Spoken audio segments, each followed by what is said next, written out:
Hoech Middle. It's me, Savannah, and I'm providing you with this week's lunch menus. Today we'll be having a crispy chicken patty sandwich or waffles with turkey sausage links and light syrup. Tuesday, we have orange chicken with brown rice or garlic mozzarella ripping cheese bread with spaghetti sauce. Wednesday, we're having Pizza Hut, and Thursday, we are having the choice of mascarpone with garlic toast or chicken wrap. And finally, on Friday, we're having a spicy chicken patty on a bun or a turkey hot dog on a bun. Have a great week, Cake. Morning. My name is Azalea. Today we only have one birthday, Eli Payne. On Tuesday and Wednesday we have surprisingly no birthdays. On Thursday it's his Mary Resendez Garcia, Cashton Kachta, Azaniah Wallace's birthday. On Friday it's Silas Coleman, Emily Barcenas Velasquez, Kaylee Finley, and Allison Mendez Morales. On Saturday, it's Noah Rogers, Evan Reeves' birthday, and on Sunday, it's Clayton Barrick and Makai Bailey's birthday. Good morning, everybody. Today I'm here to talk to Dr. Terrence about the 250th birthday of the Marine Corps and his experience in the Marines.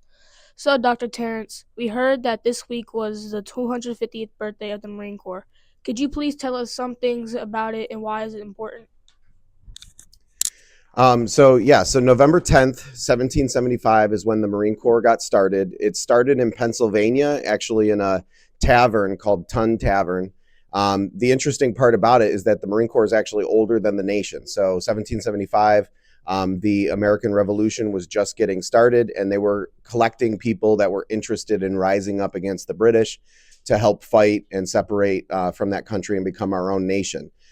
So it originally started as a volunteer corps of people that were going to help us fight in the American Revolution, and then grew from there. And since then, in every conflict and place around the world that the United States military has fought in, the Marines have been there. And I think the interesting part about the Marine Corps is that we are a part of the Navy. So there's not a whole lot of branches of the military that are part of another branch. And so you've got the Army, the Air Force, and the Marines. And, people typically think, okay, the Army fights on the ground, the Air Force fights in the air, and the Navy fights on the sea. So what does the Marine Corps do? The Marine Corps actually does all of it. We fight on the land, we fight on the water, and we fight in the air. We have pilots, we have people that work on boats. And so we are what's called the amphibious element of the Navy. And so we are the people that help get soldiers from the boats to the ground so that they can fight. That's what amphibious means. It's kind of like a frog, where they can be on land or they can be under the water. And so it's a really interesting branch of the military. And I've always enjoyed my time and being a part of that group. All right. What was your position in the Marines and what was it like to be a part of it? So I joined the Marines in 2002. One of the things you guys might not know about me is that my first semester of college, I went to a school called SUNY Oswego. It was in upstate New York. On September 11th, that was my first semester. So we started in August, and then by September 11th, the attacks on the World Trade Center happened. I actually dropped out of college my first semester and joined the Marines. So by the following May, I went to boot camp in 2002. My first job in the military was actually, I was an armorer for tanks. So I worked on the armor. So if they got shot or blown up or the tracks got messed up, I would come in with my welder, cut off the old tracks, put on new tracks, or help replace armor. The funny thing is that never happened. So I never had to do that once. Not once did I have to work on tanks. So actually what I ended up becoming was a gunner on an M1A1 tank. So I was part of a tank crew. I worked the main gun, which is the big gun on a tank. You can picture exactly what that looks like. And then the other element of that was a coax, which was a 50 caliber chain gun that was attached to the main gun that you could fire either one of those two options. So if you had troops in the open, you could use the 50 caliber gun, or if you had a vehicle or a building that you wanted to destroy, you could use the main gun of the tank. I did that job until 2005 when we switched over to infantry, and then I became a heavy weapons platoon sergeant. for a different battalions. And so I did that. I was in the Marines for 6 years, 2 as an inactive reserve. And then I took 2 years off and I actually rejoined the military in the Air Force. And I was a cop in the Air Force. And I ended up in Missouri because I was on Scott Air Force Base. Being in the Marines affect your life in the future? I think the biggest thing for me is that you guys, you would never picture this from me, but one thing that I had a lot of talent around athletics and I had a lot of talent around academics, but I was kind of a quitter. So like I would start things and then I would get annoyed with them and I would quit. I dropped out of my first semester of college. Wasn't even sure I wanted to go to college. I was on the football team and quit the football team at different points. And then got back on. I think the thing that the Marine Corps helped me was to break that habit of quitting. And it does become a habit. You give up when things get difficult. And I think, when you sign that contract, there's no option to give up. You are in the military. You're going to serve that contract, whether you like it or not. And so there was no option to stop. And so it helped me to see things from start to finish, to see them through. But it also helped me to understand that, like, when I do that, the possibilities are endless. So, like I said, I dropped out of college, was not interested in going back, went overseas and realized, like, oh man, this military thing is not the life that, you necessarily want. That college thing looks way better now. So I went back to college, graduated with honors, got a master's degree, got a second master's degree, and then finished my doctorate. It kind of showed me that if you start something and you focus on it and you put your time and energy into it, you can do anything that you want. And it's completely changed my life. So that brings our time to an end. Is there anything else you would like to say?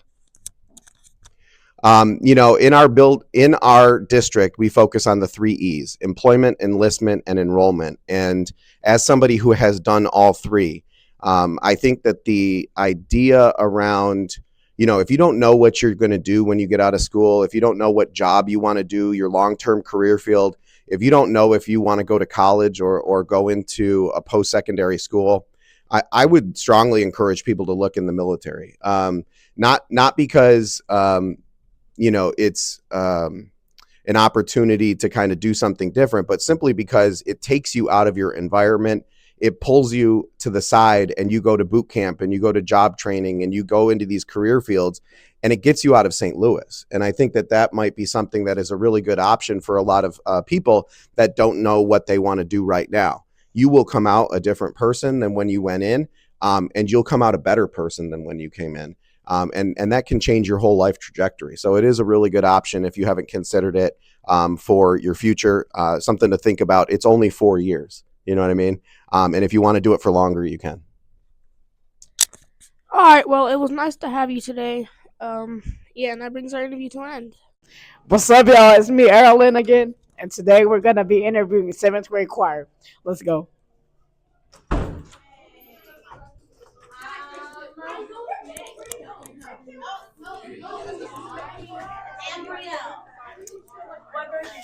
All right.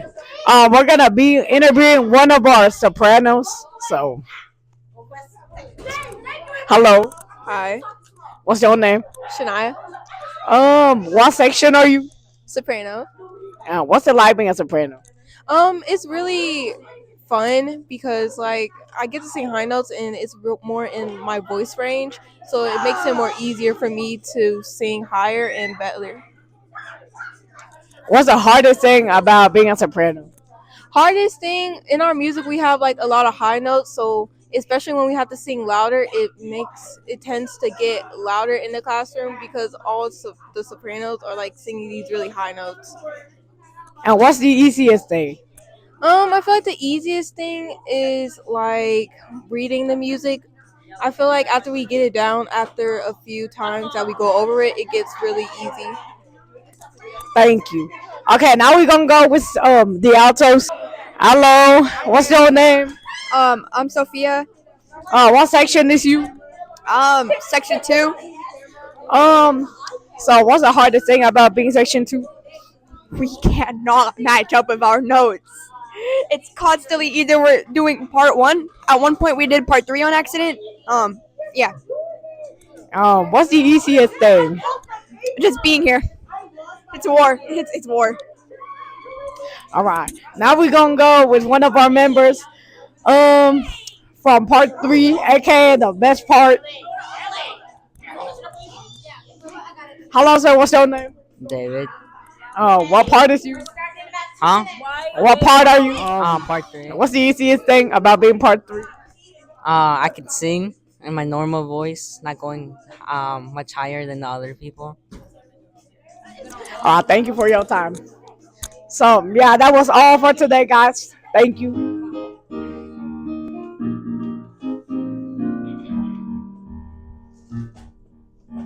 Everyone from all around, it's time to make a joyful sound. We want to share what's in our hearts. What better way for us to start? So let's begin. Sing a song or play in our festival of music. Everything's alright. We gotta sing tonight in our festival of music. Hello again. Today we're having Marines Corps' 250th birthday and Leadership's canned food drive today, and it will end on November 21st. Tuesday is Veterans Day. Wednesday is picture retakes, and that's what we have for the rest of the week.